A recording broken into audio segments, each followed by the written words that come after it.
everyone, welcome to another video. So today I'm going to be breaking down the dress codes for the characters in the IT crowd for the set episode, which was the final countdown, season 4, episode 2. This is a video that perhaps overlaps a little bit with the character representations that I did for the IT crowd already. So if you haven't already had a look at that, I'll put the link to it down in the description box below.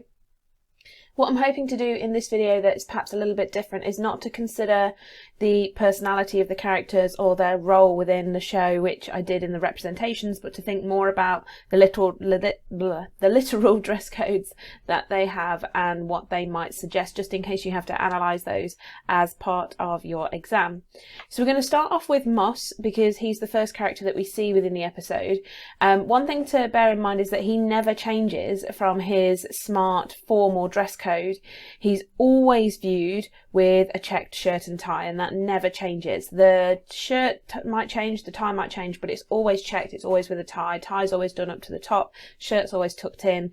Well, when the audience first see him, he does have a sort of anorak on, and he has this backpack pulled right up and the anorak sort of clipped around his waist. So this sort of emphasises his innocent personality because it makes him very much childlike, and it's sort of the same actions and dress as we might expect young children to wear, but it also adds to this sort of geek stereotype, and it is a definite stereotype, and it's sort of a more traditional stereotype of the geek or nerd compared to what we might consider as a modern nerd or gamer today.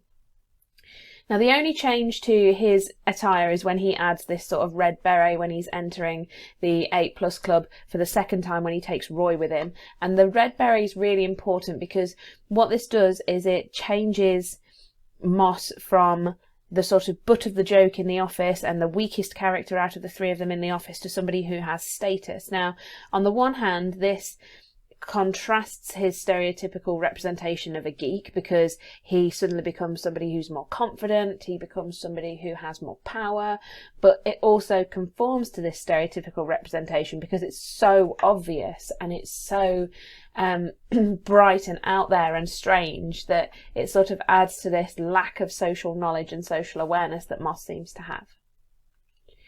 Jen then is viewed as formal throughout the episode. She's always seen with this sort of feminine waistcoat, which waistcoats tend to be traditionally masculine. So what this does for her is it adds more dominance or more power to her personality, which is useful because she's sort of on equal terms with Roy, who really is and was the boss of the two of them in the IT crowd before Jen arrived. Now, towards the end of the episode, we see Jen wearing this spa-style robe. Now, that subverts our expectations for the setting because we wouldn't expect people within an office building to be wearing these sorts of robes. But it also adds to the humour because we know that she's formally dressed beneath this, and in fact we can still see that she's wearing her heels, which obviously adds this comedic element before we even realise that she's going into a fitness club. When she does, however, go into the meeting and she takes her robe off, we then get more humour added because she is the only person in the room in formal dress. This puts her at odds with the rest of the group, which is what creates the humour, and also again adds to this idea that the IT department are real outsiders, not only in the company itself but also in sort of wider society. We then see her at the end of the episode as very uncharacteristically unkempt. She's sweaty, her hair's a mess, she looks completely worn out where she flops onto the sofa, and this really again emphasises the fact that Jen is sort of her own worst enemy. She's gone into the meeting because she doesn't want to be left out, even though she hates the meetings, and this is what her curiosity has achieved and where she's gotten with this curiosity. Also, again, adds to the humour and sort of cements her in this outside group of people in the IT department. Okay, so for Roy, I might have gone a little bit out there because Roy is continually viewed as scruffy. He's got very informal dress codes, but the main part of his dress codes, or the things on his dress codes that make people laugh or that provide the most sort of relevance to people, are his t-shirts. So what I've done is literally gone through the first episode and picked out all of the t-shirts that he wears during that episode so that we can have a look at them and see what they might suggest. So he starts off with a sort of blue t-shirt with a television on it, which is quite an interesting meta sort of reference, because he's wearing a television on his shirt. The audience are literally watching him on television. This is part of a television program. So it provides a little bit of sort of, I don't know, humour through that sense. But we start to get in more culture references following this. So the next t-shirt that he's viewed is this Sadako video t-shirt, which is inspired by The Ring. This is a t-shirt that many fans of The Ring would watch. The Ring is it's got a very specific niche audience. I don't want to say it's sort of like a cult classic film, but it is this film that has sort of a particular style of audience with it, so we're likely to entice them into seeing the IT crowd if they're not already the same demographic. What is quite interesting is that as I was going through the episode, Roy is viewed with the t-shirt with the television on it first. He's then viewed with this red t-shirt as he goes into his apartment. Following that, we see him with the Rolf Harris t-shirt on, and then almost in the same scene or in the same time frame, his t-shirt is back to being the red Ring t-shirt. So perhaps I've spotted a continuity error within the show itself. Let me know what you think down in the comment section below. As mentioned, the next t-shirt we see him with is with this sort of Rolf Harris t-shirt. So on the one hand, it is this reference to Rolf Harris, who is a sort of children's television personality, but also including this sort of text speak or internet speak for rolling on the floor laughing, which obviously links to the genre of the show, which is comedy. What is quite interesting is that this really does date the show, because clearly this was prior to Rolf Harris's conviction, and it's unlikely that had the showrunners and had the producers been aware of that conviction that they would include this t-shirt. Following this, he wears this t-shirt with these sort of firefighters on it. Now this was quite an interesting t-shirt, because I didn't know the backstory or the reference to this t-shirt. What it references is a novel by Ray Bradbury called Fahrenheit 451, which is an anti-censorship dystopian novel. Now, because the internet is sort of a platform for free speech and being able to basically say what you want, although there are consequences to doing that, it's likely that Roy will find sort of kinship with this, and that the audience themselves, particularly if they are part of this niche demographic of people who are interested in IT, who understand these IT references, it's likely that they would also be interested in this, and we could consider them reformers because this is sort of anti-censorship.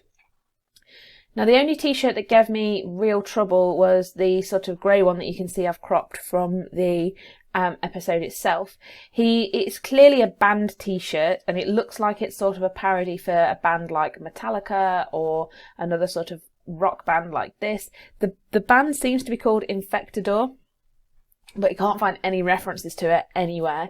I did see one other person wearing an Infectador t-shirt, but there was no like reference to it. There was no mention of it. You can't find it anywhere. So I presume it's just a parody for a Metallica t-shirt, but it would also emphasise the idea of Roy fitting into this stereotypical gamer sort of character trope.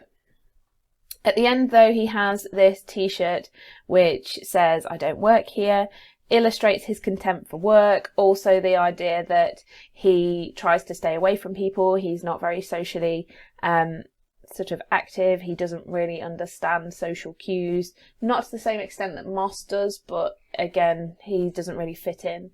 So yeah, Roy's t-shirts all broken down, all broken down for you guys. So Prime provides mainly intertextuality. He's dressed in a very similar way to Morpheus from The Matrix. The black clothing, the long coat, the dark glasses, all designed to provide enigma. But the idea that he does represent this character from The Matrix could indicate that he's got this sort of prophetic personality, which we sort of get references to, particularly in Street Countdown. So, there's one point where Prime says, yes, he is the one. And then, you know, he's like, this is most irregular. All things that sort of indicate that he's perhaps got this sort of prophecy style personality. And then we have -1. So -1 is sort of a mishmash of lots of different styles and references. All of the styles, all of the references that he has are over-exaggerated, over-emphasized, and really picking apart the worst parts of stereotypes of different sort of social groups and cultures. So his cardigan obviously is quite eye-catching. It's clearly referencing the sort of stereotypical geek or nerd culture which would be expected of him. Obviously this is conforming to the situation because we know that he's part of the 8+ club, and prior to Moss arriving he was like the head of the 8+ club. He'd been the best speller. The frogs that are on his cardigan could also represent real sort of retro games like Frogger. We then have the chains around his neck, so these are stereotypically linked to rap culture, and again that's referenced through the music in the 8+ club, the idea of wealth and in particular status, because it's -1 status that comes under attack when Moss comes into the club and is finally made a member.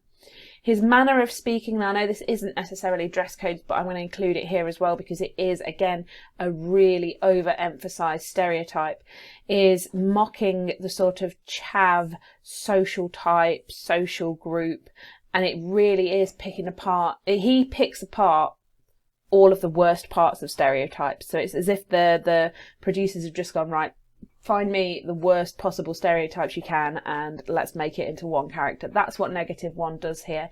And by emphasizing all of these stereotypes, it makes fun of people who sort of criticize them, or it makes fun of people who sort of, I don't know, satirize it, I guess. So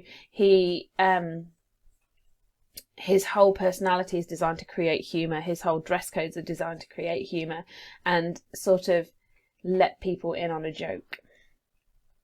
Finally, we have Douglas. So Douglas doesn't feature much in this episode, although he is a main character for the series as a whole. When we do see him, he's dressed in this 80s style workout clothing. To a modern audience, this is very, very revealing. To a slightly older audience, perhaps it might provide an element of relatability because the shorts in the 80s were literally that short. The colours, the sweatbands, it's all very much from the period.